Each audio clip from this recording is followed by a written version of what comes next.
बुलंदशहर से रीशु कुमार पत्रकार की रिपोर्ट। ई रिक्शा चालक की हत्या का सनसनीखेज खुलासा।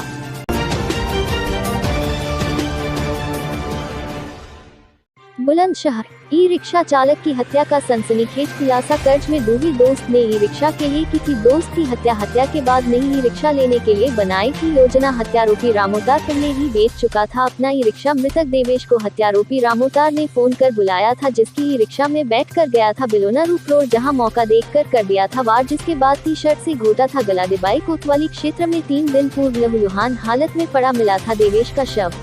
मैडम किस प्रदेश में है? देखिए 13 तारीख को हमने एक सूचना प्राप्त हुई थी थाने पर, जिसमें एक अज्ञात शव की सूचना थी। तो अज्ञात शव जो है बिलोना रूप रोड पर, जहाँ पे बौद्ध आश्रम है, बुद्ध आश्रम है, जंगल में करनबाग क्षेत्र में प्राप्त हुई थी। जिसपे जब मौके पे हम लोग पहुँचे तो फॉरेंसिक टीम भी पहुँची, वहाँ भी जाँच पड़ताल की गई। तो उस समय उस व्यक्ति की इस समय शिनाख्त नहीं हो पाई। फिर पुलिस ने इसमें जाँच पड़ताल करते हुए उस व्यक्ति की शिनाख्त की। इसमें पता चला कि जो मृतक है उसका नाम है देवेश लोधी, मुकेश कुमार। वह नमक मंडी कस्बा डिबई का रहने वाला है। इस संबंध में इनके पिता द्वारा, देवेश के पिता द्वारा, उनका नाम मुकेश है, उसके द्वारा एक तहरीर दी गई, जिसमें उन्होंने 302 का मुकदमा पंजीकृत थाने पे करवाया अज्ञात के खिलाफ। फिर इसमें पुलिस ने तत्काल जो है टीम बना के हम लोग इसमें लगे रहे।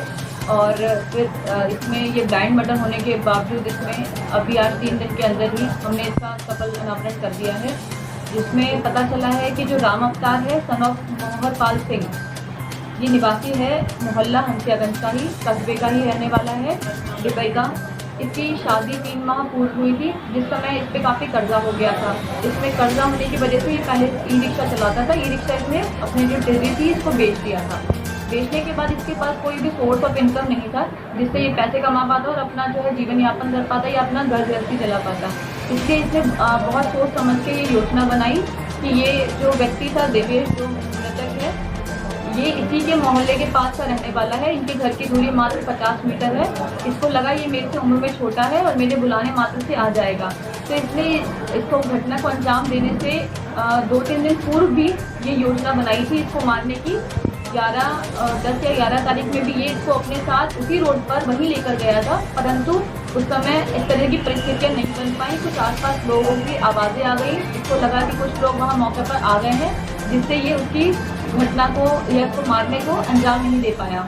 इसने फिर दोबारा 13 तारीख को इसको अपने साथ बुलाया, फ़ोन किया कस्बे में, और वहाँ से उसकी ही टिड्डी पे उसी के ही ई रिक्शा पे बैठकर उसे ये वहाँ तक बिलोना रूप रोड तक ले गया।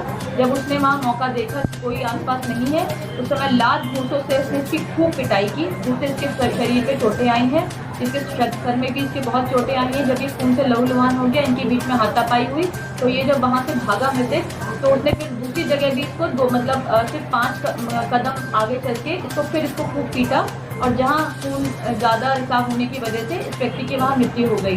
उसके बाद इसने वहाँ इंश्योर करने के लिए कि ये पूर्णतः मर चुका है, इसने इसी की टी शर्ट को निकाल कर इसका गला भी तोड़ दिया, जबकि इसकी मृत्यु ऑलरेडी चोटों से हो चुकी थी। उसके बाद इसकी मंशा थी कि उसका ई रिक्शा ले आता, उसको बेच देता और उससे जो भी पैसे प्राप्त होते उससे ये अपना जीवन यापन आगे के लिए करता। बल्कि उसने ये सोचा था कि इसके ई रिक्शा को बेचकर ये अपना एक नया ई रिक्शा खरीद लेगा, जिसको ये आगे चलाएगा। परंतु फिर वहाँ पे कुछ लोगों की आवाज़ें आने लगी। इनके लड़ाई झगड़े की वजह से जो शोर हुआ, उसमें लोगों ने कुछ आवाज़ें सुनी, इसको ये डर हो गया, ये आवाज़ हो गया कि कुछ लोग इस तरफ आ रहे हैं, तो तुरंत ही यहाँ से भागता हुआ चला गया। इसने फिर रास्ते में लौटते हुए किसी एक कुएं पे अपने कपड़े जो खून से लदे हुए थे या लिपस्टिक थे, उसको उसने धो लिया। तो इसमें जो मेन एक्यूज है राम अवतार, अब इसको जो है अरेस्ट कर लिया गया है और आज इसको रिमांड के लिए भेजा गया।